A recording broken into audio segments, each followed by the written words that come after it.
Hi everybody, it's Meg from Books Off the Beaten Path, and I'm going to do something today that I have never done, and I'm going to do a mid-year catch-up. It's not a mid-year freak out because I don't set goals for myself, I just read, but I decided this morning that I was going to look through my little reading journal and see how many books I have read. I'll get to that in a moment, but I wanted to go through them with you. And so I have my notes in here in my horrible handwriting. Can you see that? Eek. And my notes in here, and let's just go through the months. Let's go through the books. Let's not go through the months. Okay, I started off in January with The White Priory Murders. This is by John Dickinson Carr, writing as Carter Dickinson. It's a Sir Henry Merivale mystery, and I'm telling you, it was a good one. We had a lot of snow, and we had a lot of footprints in the snow, and then the footprints didn't go back, and we couldn't figure it out. But we did figure it out. Sir Henry figured it out. But it was great for January, very atmospheric. Who doesn't love a little murder to start off the beginning of the year? I know I do. Okay. Let me scrunch up against the camera here a little. What was next, you ask? Next was the Oxford Book of English Ghost Stories. Now, I didn't finish it. I picked and chose a few. They're wonderful stories. It's a fantastic copy. I don't know if you can see inside.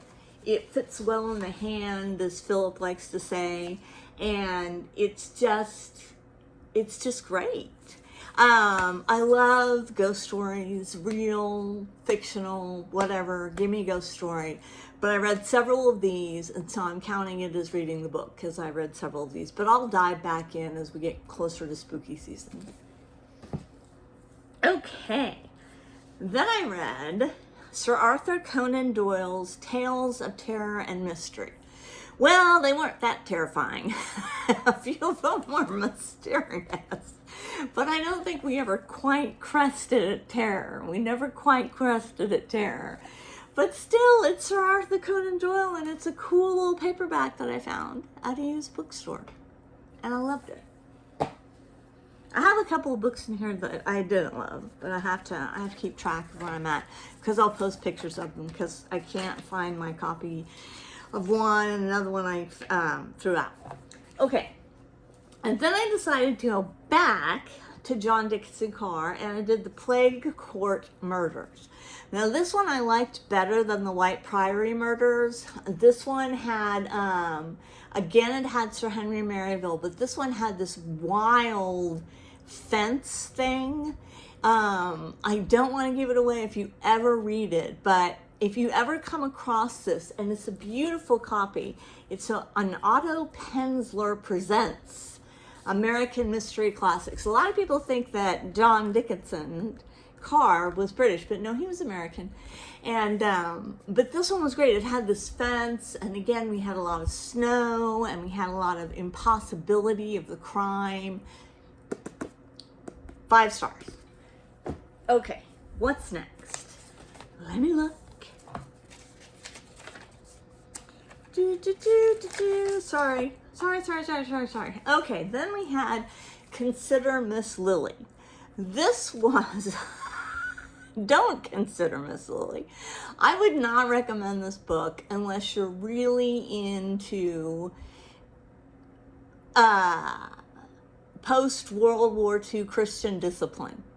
Yeah, I would say that. Consider Miss Lily is about a boarding school of girls, and Miss Lily shows her true colors a couple of times, but they kind of the author sort of justifies it by, like, that's the right thing to do. Nothing much happens in the book. Like, we don't have a pregnancy, or, nobody runs off with Marlon Brando in The Wild Ones or anything like that. But still, I wouldn't really recommend it unless you're just into the time period, which I was very into the time period. But all in all, okay. So Consider Miss Lily. Oh, and then we had The Intrusion. This was a great one. This was so much fun. This was just a gothic, just a little gothic romance, nothing big, nothing exciting, but it was, she was in a castle in Austria, and we had a lot of creaky stairs, and let's see, the Baron von Helsing was her on and off boyfriend until she tried to figure out if he was evil or not. But it was just fun. It was, I think I read it in 2 days. Wonderful. The Intrusion. What's next? Ooh! All-time favorite. Can you see at the bottom? And Then There Were None. If you haven't read this Agatha Christie, if you haven't read any Agatha Christie, read this one.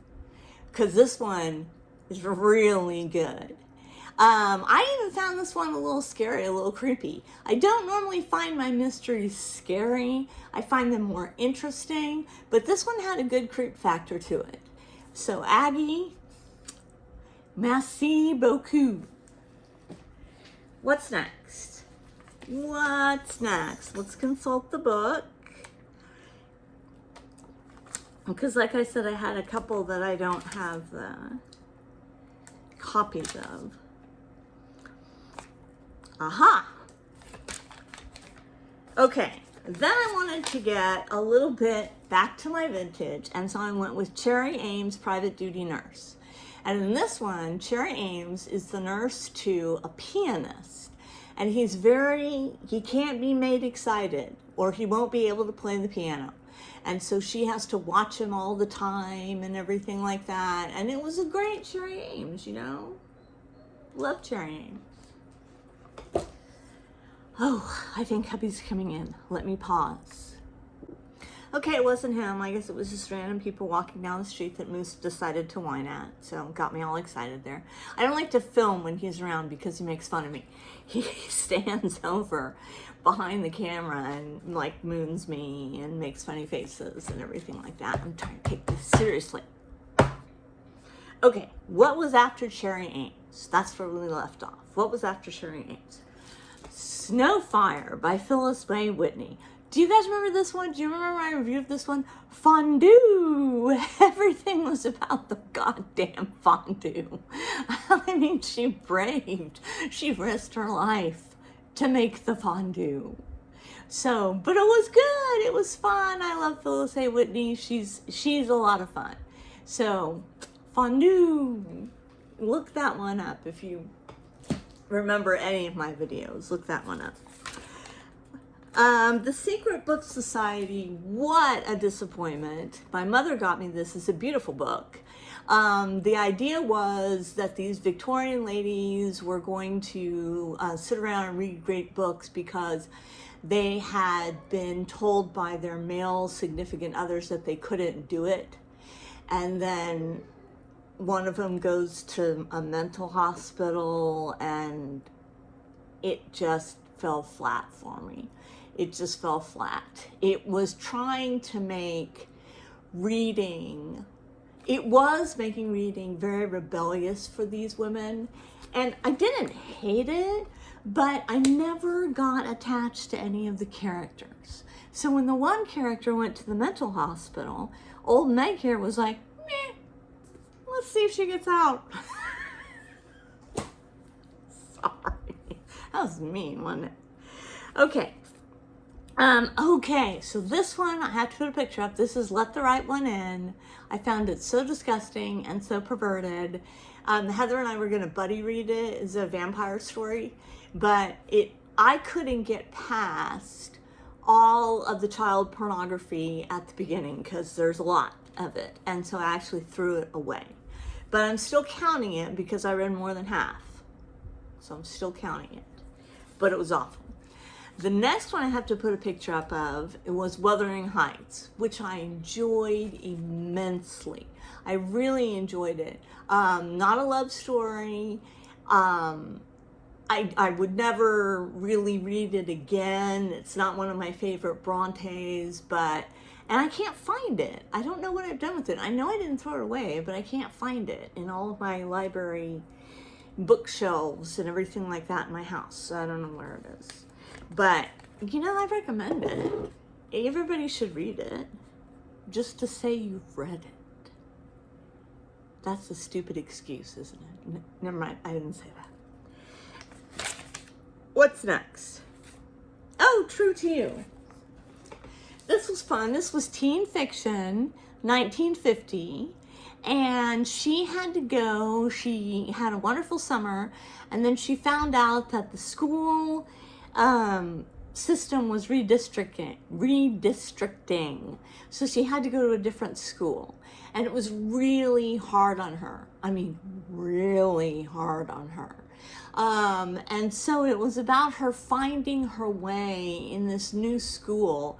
The new school wasn't rough or anything like that. There were no delinquents in either school or anything like that, because God forbid.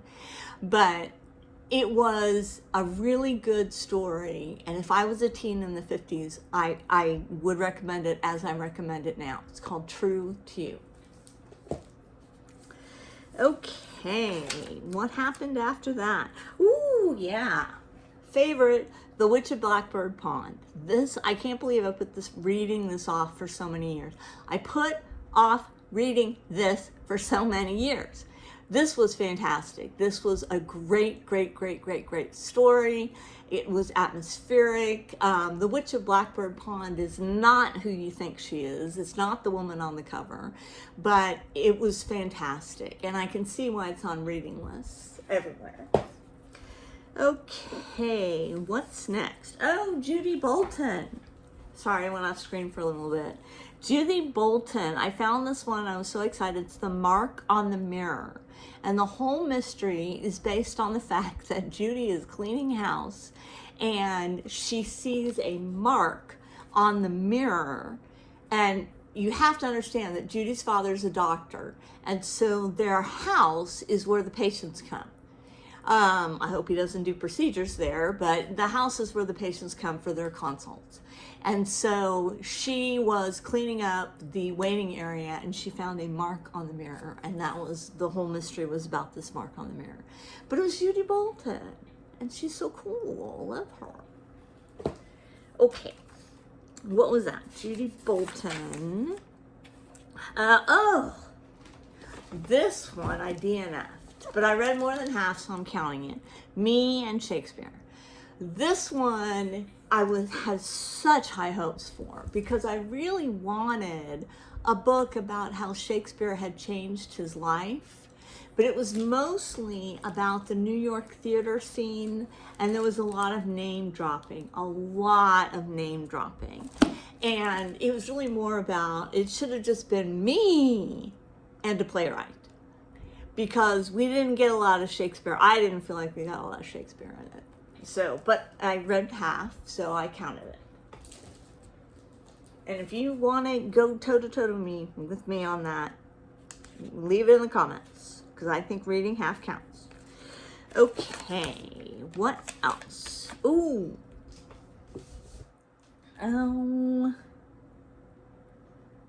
I did Tales of Terror already. I don't know why I wrote that down twice. I didn't read it twice. Oh, no, I'm backwards. Okay, so after that one, I read Anne of Green Gables, which I will never read again. Not because I hated it. I loved it. But it's got such purple prose, and it's not really my scene. But it was a masterpiece. And I can understand why people flock to it, because of the pure descriptions and the use of language. This was an amazing book, and I really think that every young woman, maybe every young man too, I'm not trying to be sexist here, should at least give it a go. It was written over 100 years ago, and it still stands the test of time. Okay, where are we at? Okay. we did Monica Ferris Cutwork. Now, I collect Monica Ferris. She's a little cozy mystery author. I don't think she's still alive. She may still be alive, Monica. I hope you are if you're watching. If you're actually dead and you're watching, I sincerely hope that's a good experience for you. If you're alive and you're watching, sorry, I thought you were dead.